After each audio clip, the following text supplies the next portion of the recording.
Call of Duty World at War is renowned, especially now, as a game of a great historical accuracy. But as we discussed before, although this game is authentic, it is not very historically accurate. But today we change that as we embark on the hundreds of great current and future details and corrections made in the historical accuracy Fall of Berlin series of mods. We start first in the Pacific Theater with the Semper Fi modification during the Monken Island raid, where we will straight away notice the uniform change of Karl's Marine Raiders, or the 2nd Marine Raider Battalion. Instead of the anachronistic camo uniform not introduced until a year after this mission, we see them correctly wearing the unique black-dyed USMC P1941 HBT uniforms, which were actually worn for this nighttime operation. We also see that their anachronistic 1944 USMC utility caps are removed and replaced with green camo helmets mixed with regular ones, which is accurate to the actual raiders. They also have yellow grenades. This matches up with the fact that pre-World War II high explosive build MK2s were painted bright yellow. As you can imagine, this proved quite troublesome on the battlefield, as the enemy would easily be able to spot and avoid or throw back the grenades at the US forces. This led to them being changed in 1943 to just have a small yellow indicator band on them instead.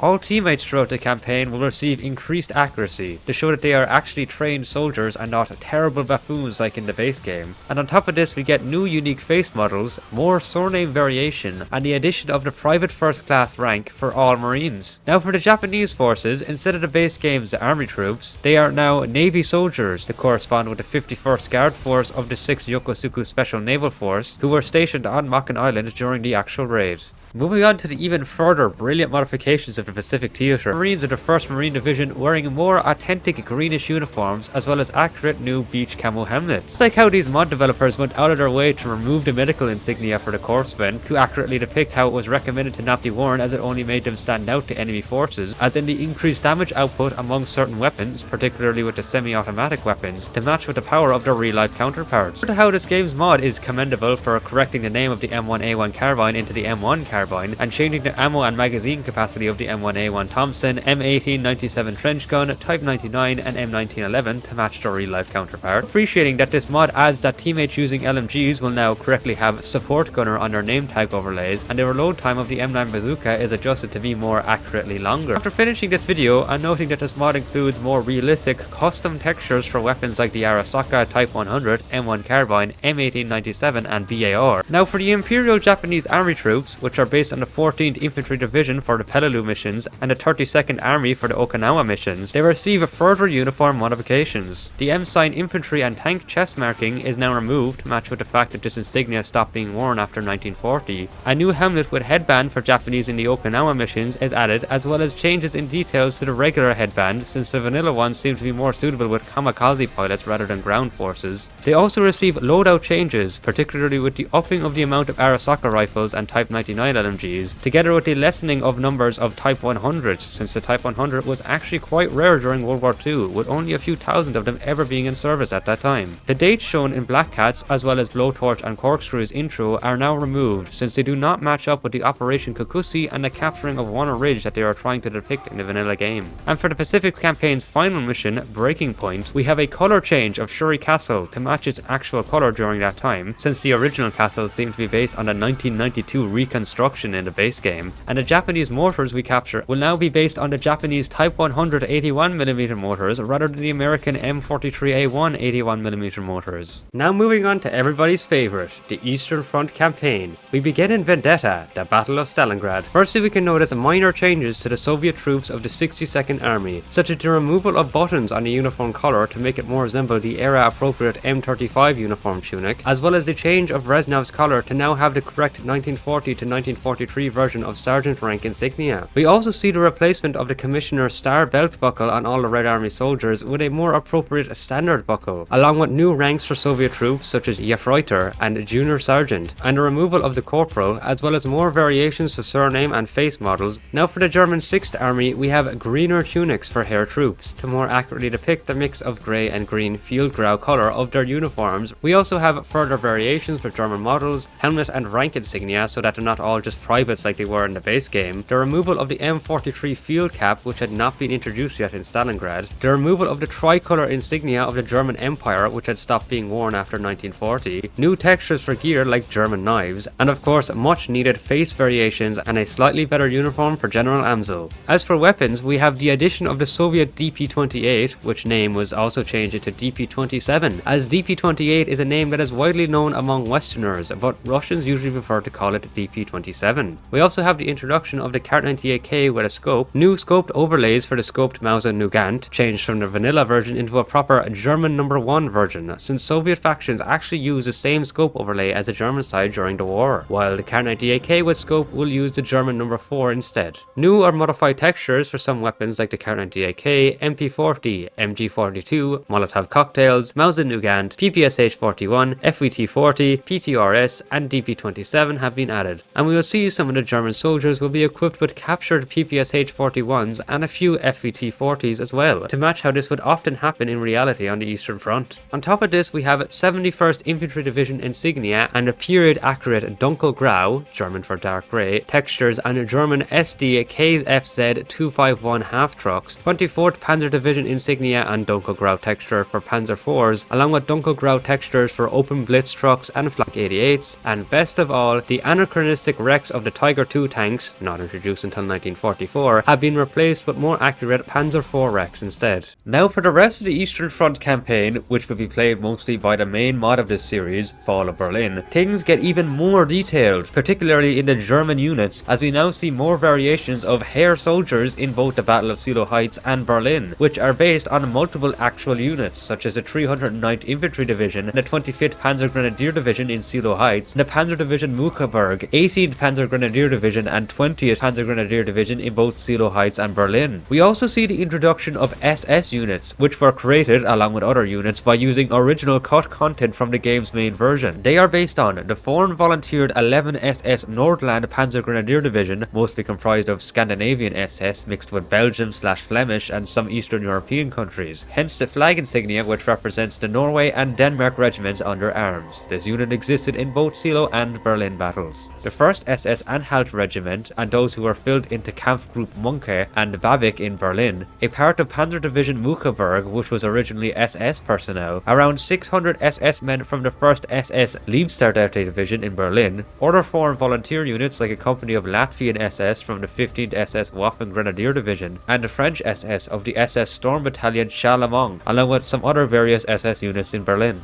Also, it is important to note that the models with French insignia will appear only in Eviction, as to represent the French SS that participated in the defense of central Berlin. However, they won't appear in the later Reichstag mission due to the fact that what was left of them were actually defending the Reich Chancellery area at that time and not the Reichstag, which is largely misunderstood by several history enthusiasts. We also have volksturm units, which were also cut content. These were fresh recruits of undertrained and under-equipped armed citizens. The old,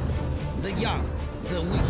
as Reznov refers to them, based on several Volksturm units in Seelow and Berlin who will also receive older and younger looking face models. Additionally, there is also Hitler Youth, based on several hitleryoungund units in Seelow and Berlin. Note that the younger looking facial models are used in this unit. And on top of this, we also have Fallschirmjäger paratroopers, based on paratroopers of the 9th Fallschirmjäger Division, as well as Luftwaffe Air Force infantry, based on those who were filled into the Axis defending force in both Seelow and Berlin battles. Speaking of which, the actual existence of these Luftwaffe units in the northern parts of Berlin during the beginning phase of the Battle of Berlin is the reason why you need to install the Ring of Steel, Abandon All Hope mod to play the Ring of Steel mission, since the mod will feature quite a lot of Luftwaffe units, which were also mixed in with others like Heer and Volksturm units as well. We will also see a few soldiers of the Feldjager Corps, which was a military police organization formed in the later stages of the war to curb the mounting amount of desertation and to maintain discipline in the Wehrmacht. And finally, we have a Kriegsmarine Naval Infantry, based on the Großadmiral Donitz Battalion, which were sent by the Grand Admiral himself and reached Berlin on April 25th and 26th. They will only feature in the Reichstag mission, as based on certain historical information, which suggests that they are one of the Reichstag defenders together with SS and some other units as well. Also note that the SS Honor Guard uniform has been removed to make room for Hitler Youth and Naval Infantry units. plus the fact that black honor guard uniforms had already been phased out since 1942 and replaced by regular field SS tunics. For the Soviet 3rd Shock Army troops, we see that they have further variation, such as wool padded jackets, which is one of their winter uniforms, which you may think should not be the case since these missions take place during late spring. However, looking at real historical photos and videos proves this to be the case. Reznov now has a new M43 uniform style color tab, and of course we also have further variations of facial models with the addition of Asian soldiers to acknowledge the Asian ethnic minorities in the Red Army. Now for the weapons, on top of the aforementioned points in Vendetta, we will see the introduction of the FG42 with a scope, an upping of the amount of Kar 90 AKs being used. A few FG42s will appear in the hands of paratroopers, but also Waffen SS units due to limited model arrangements. Edited ammo and magazine capacity for the MG42 and FG42 to match their real life counterparts. Adjusted reload times of the MG42 and Panzerschreck to be longer, and the American M9 bazooka in Downfall is replaced by a Panzerschreck. Further additions include German half-tracks with Nordland insignia, era-appropriate textures for canned food, new textures for German propaganda posters. The sign for the non-existent town of Vendy is replaced with a sign of an actual local town in the northern part of Silo Heights, while Zug Station, which is a terrible German translation for train station, is blurred out, but note that it will be changed into Bahnhof for future updates. Signposts in Ring of Steel are also changed to match with the northern Berlin districts, while U-Bahn signposts, which are based on several U-Bahn stations in the central part of Berlin, together with extra textures from manual installation, are available too. On top of this, we also have the removal of the dates in Ring of Steel, Blood and Iron and Eviction's intro, since they are not appropriate to the events depicted.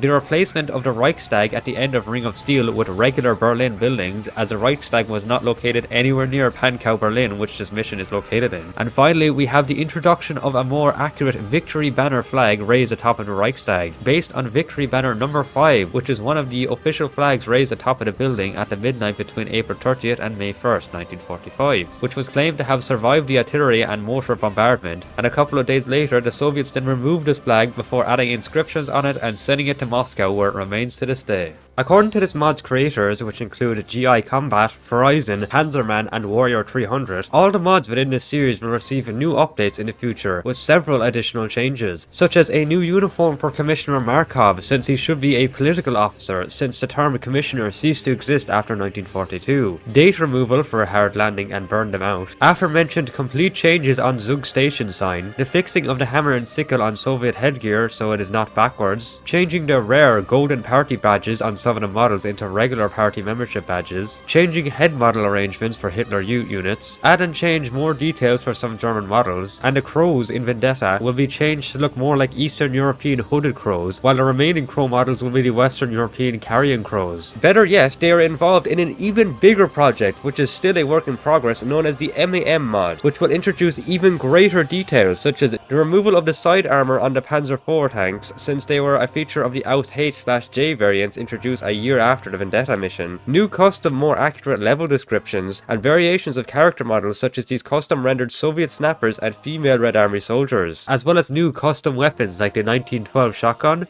M3 grease gun, M19 revolver, M11 shotgun,